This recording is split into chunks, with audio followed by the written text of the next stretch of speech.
जिस प्रकार उबलते हुए पानी में अपनी परछाई दिख नहीं सकती, क्योंकि वो पानी उबलता हुआ है, उसमें स्थिरता नहीं है।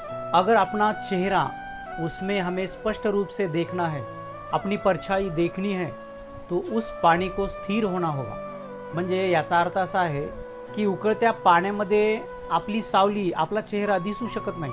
आपला चेहरा दिसण्यासाठी ते पाणी स्थिर व्हायला पाहिजे, शांत व्हायला पाहिजे। म्हणजे आपल्या मनामध्ये जर चलबिचल असेल, जर दररोजच्या संसारातल्या गोष्टीमुळे दुःख निर्माण झालेलं असेल, त्यावेळेस आपलं मन उकळत्या पाण्यासारखं असतं। त्यावेळी आपण निर्णय घेऊ शकत नाही, आपल्या मनाची अशी चिडचिड होते।